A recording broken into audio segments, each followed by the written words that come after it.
Hey friends, and welcome to another episode of Show Me Your Junk. Today we have some really fun flips. I'm going to be taking some recent finds, such as this terracotta wine cooler, and this outdated bean pot, and using JRV Stencils. This is the brand new mini label pack. We are going to update them into some more modern decor. I'll be using a DIY paint because it sticks to just about anything. And if you're new here, you'll be able to find the links for everything in the description box below. Also, make sure you subscribe and hit that notification bell to all so you don't miss any new videos. I do upload Thursdays and Sunday. Last but not least, check me out on social media, Upcycled by Bri, but those links will be in the description box below. All right, enough talking, let's get to painting. All right, let's take a look at these items we're gonna flip today. This bean pot turned out to be a haul bean pot, valued at about $40 on eBay, but I couldn't sell it at $12.95, so today we're gonna paint it. The wine chiller was $2.99. An 80-cent tin from a huge haul I got recently, and this tin was about 80 cents as well. I can link that haul up above for you. To start off, I brought in my inspiration crock here that I want to kind of dupe this one into. Let's see where I'm going. So we're gonna pick out a DIY paint that's similar to that lighter color to start off. And then I need to decide whether I'm gonna leave the inside yellow or if I'm gonna try to match the brown. What would you do? I like yellow. When I'm working inside, I do like to just use a general purpose grease cutting disinfectant to clean off my smalls before I paint them. Couple of crafter hacks for you. If you don't already have a lazy season, that's the winter. Already have a lazy Susan, get you one. I thrifted this one. It's actually solid oak, really nice. Probably shouldn't have used it for work. Oh well. And little pieces of cardboard I just put on top so I don't make such a mess. And then I can take this and move it to dry. Tip 3, keep a paint key tied to your work area and then you don't lose it. That one was from Chad. I'm using DIY's faded burlap and baking soda to create an authentic looking stone texture.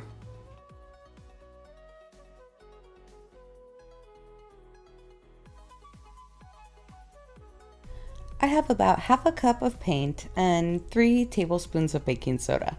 I did mix it up pretty thick. If you didn't want quite so much texture, just don't add quite so much baking soda. DIY paint sticks to almost anything, like I said, but we're gonna give this crock a little bit of an extra chance here and just rough up the surface. Please don't come at me in the comments. I would never hurt something like this. And even though, look, I figured out it's a haul. We're gonna have some fun today. I paid 80 cents for it. Somebody was getting rid of it. I'm gonna give it a new life. We're gonna try something new. We're gonna have some fun.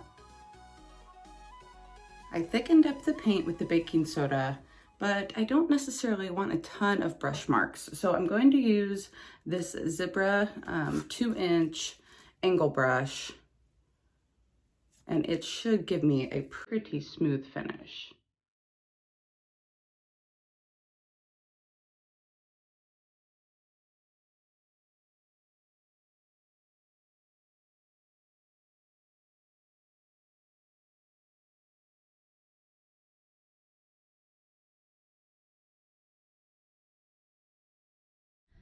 This Zebra did do a great job at giving me nice smooth brush strokes, but giving me a nice crisp cut line.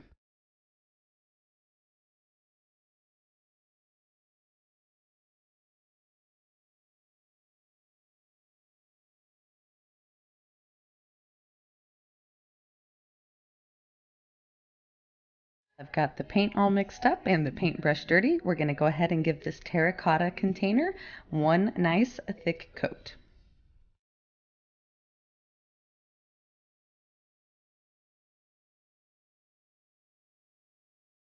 I'm going to use the zebra triangle corner brush here to get down inside.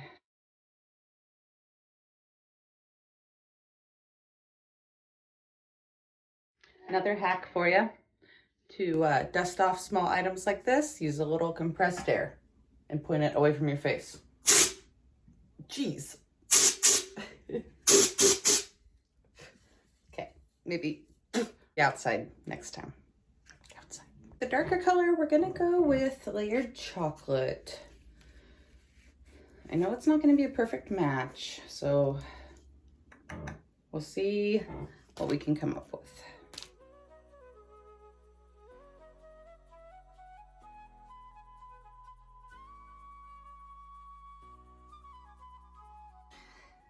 This is a little too brown, and the baking soda, if you don't mix it in or use a lot like I like to use, turns kind of white. So we're gonna try something just a little different here. I'm gonna add just a touch of cherry picked.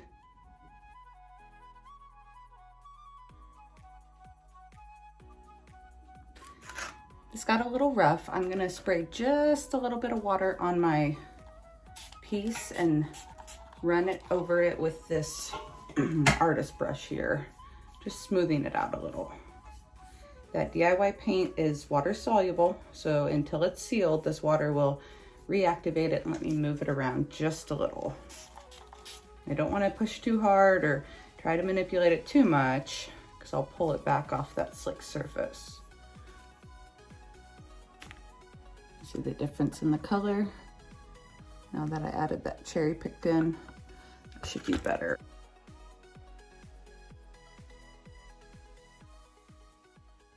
So that brown is closer. Still not perfect, but it's not sealed up yet. So stick with me. I've got a Lysol wipe. I'm just gonna clean up around the edge a touch here.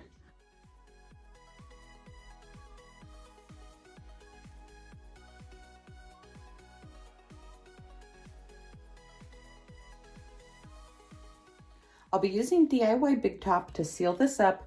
This is the top coat with the most sheen that I carry. It will add a lot of protection to make sure that this paint doesn't chip off of the slick ceramic. You can see that paint darken up right away when I put the clear coat on. And this will dry completely clear, like I said, with a little bit of a sheen.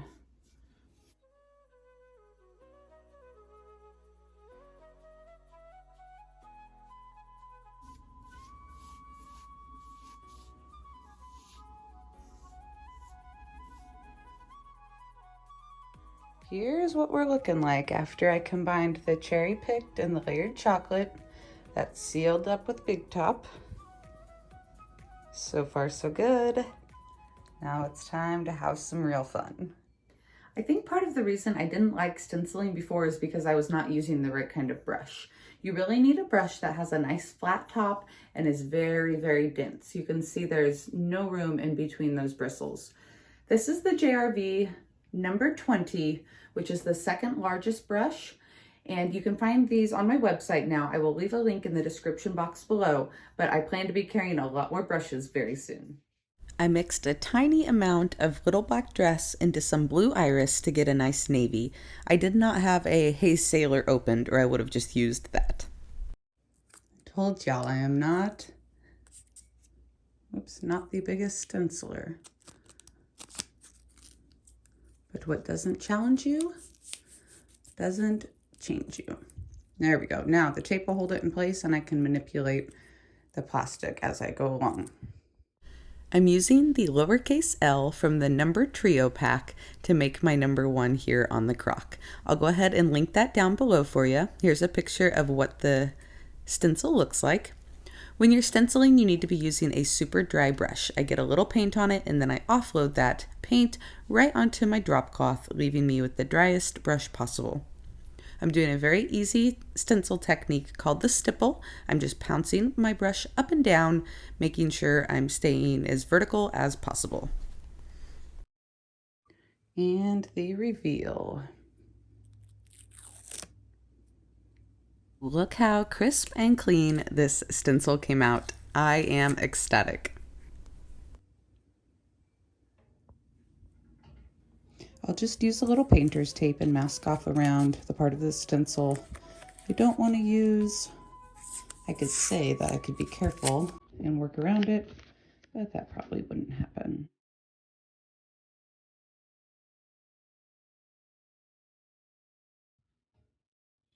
As I'm looking at this number, it's almost looking a little too perfect.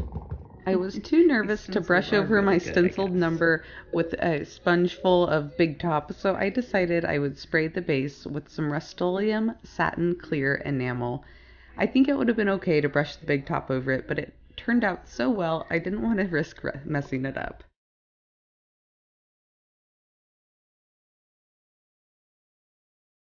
Final tiny touch was to splatter it with just a little bit of DIY Dark and Decrepit. I used an old toothbrush and ran it along the rim of the lid, and it gave me just the perfect little amount of splatter.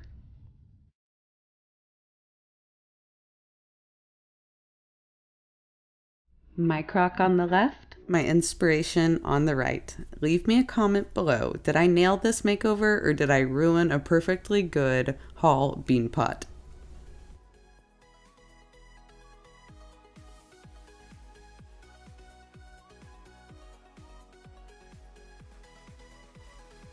For this crock, I'm going to be using the Hops Bitters stencil from the new mini label pack. I used just a tiny bit of that other mini label pack stencil. This time, we're going to do the whole thing. Patience is a big part of stenciling.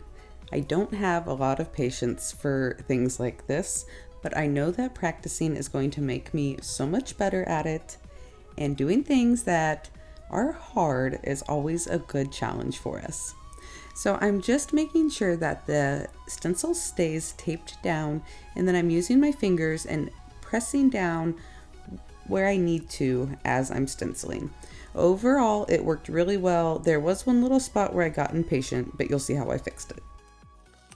I got a little lazy and added water to my paint instead of mixing up more paint. Now, the N ran because of that, but don't worry, I'm going to use my Cricut weeding tool and just scrape away at the paint. It's super pointed, which makes it good for getting up in that little bit of detail around the N. Remember this wine chiller? It had the little tray underneath. I'm assuming it was to catch the condensation, but I am going to flip it over, put it on top, and now it's a lid for my crock. I grabbed a wooden knob out of my stash. It just happened to be a good chippy blue color, so I didn't do anything to it, and I'm going to glue it on with some Gorilla Clear Grip. After the knob was on, I sealed the crock up with that same Rust-Oleum Satin Clear Enamel.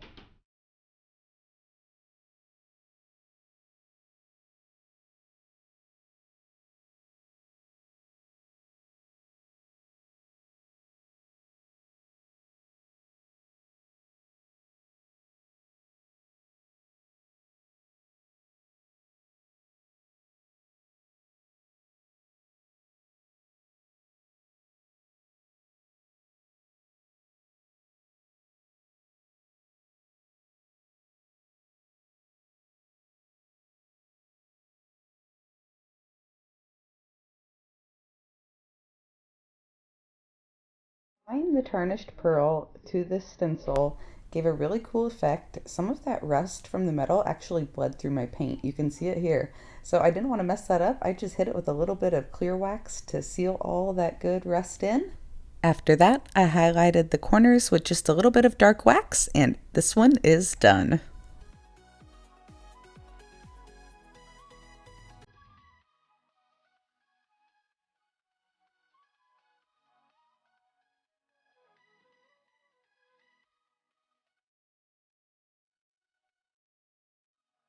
I love how authentically old this labeling looks, and the toothpaste This little label tin was is a perfect quick for the flip bathroom too.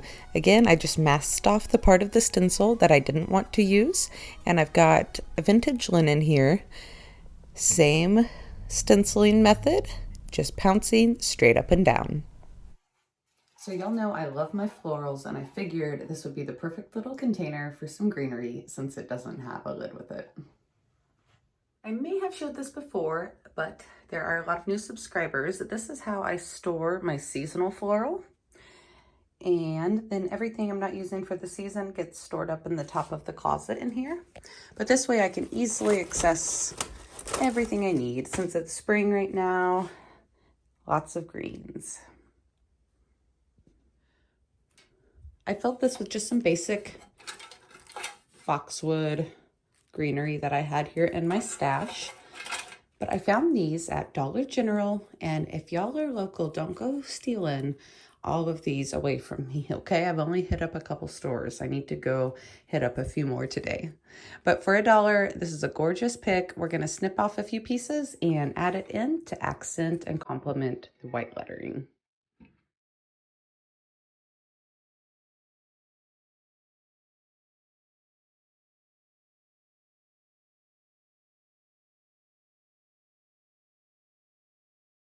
Does anybody remember the church keys? They were from that same haul that I got these tins, so I figured I should stage them together, and I did decide to keep them.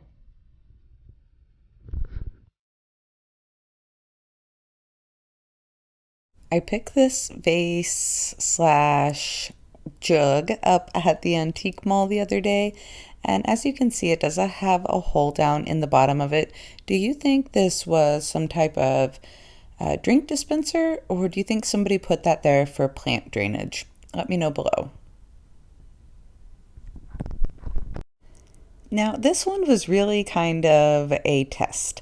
I am using the grain sack stripe stencils, which are a straight line, and this crock is not. It is very curved. So I worked in small sections, I'd say about 3 inches or so at a time, and I would tape the stencil down before applying each section. You can see a little wavy in my lines, so I do take the Cricut tool and scrape at the line a little and use a damp paper towel to wipe off any mistakes. But if you look at an authentic crock, those lines are definitely not perfect, so this gave it a pretty authentic look. Now, would it have been easier to maybe just use painter's tape on this one? Possibly, but I tell you what, this was still a heck of a lot easier than trying to stamp on these slick surfaces. Again, I'll be using Big Top, and I'm going to use a detail brush and literally just seal over these painted on lines. It looks like at one time this was either a water pitcher or the person who made this had made maybe a drainage hole for plants. But I thought it would be cool to create kind of a handle for it to hang it and let a long overflowing piece of greenery hang out.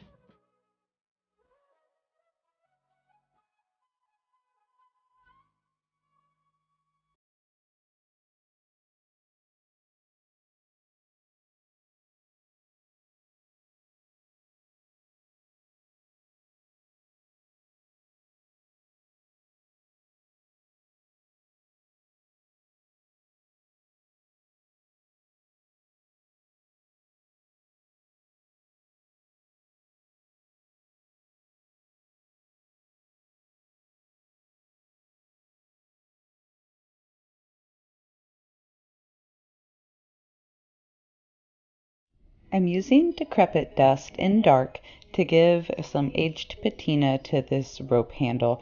It's going to be a lot less messy than trying to use a wax or a liquid darkened Decrepit on it.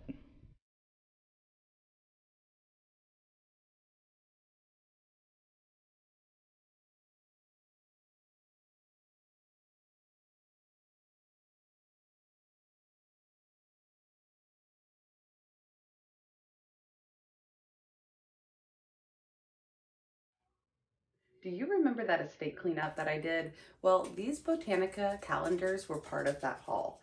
And even though some of them do have some water damage along the bottoms,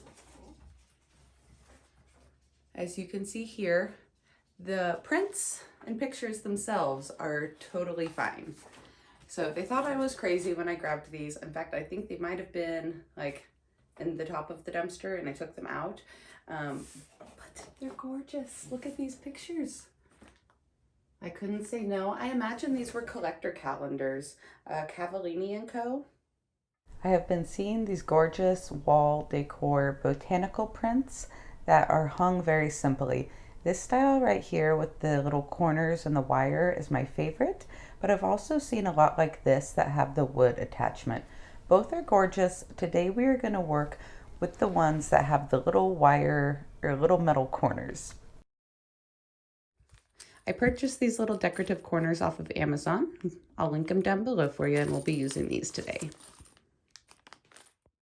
This is a super simple DIY. I started by removing several of the prints that I wanted to use today, and using a razor blade I am cutting just the picture out of this big page.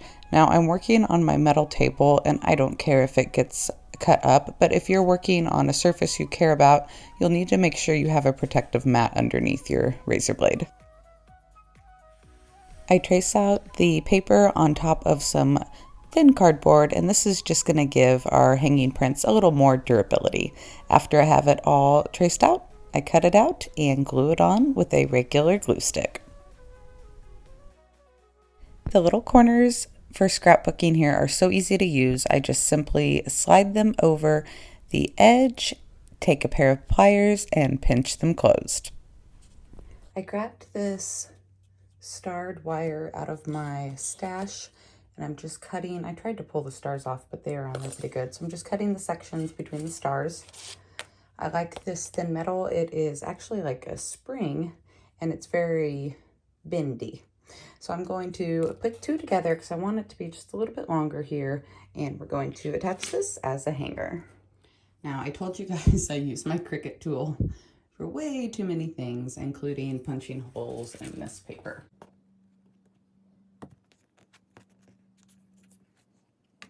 See, it's like the perfect tool for everything.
And here's a look at them all hung up. I am more than pleased with the way they came out.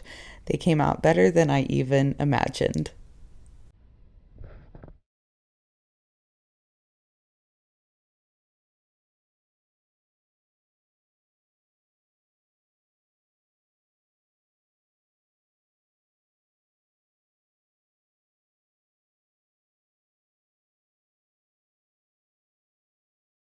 Alright y'all, time for the hardest part of the video. You have to tell me below which project is your favorite.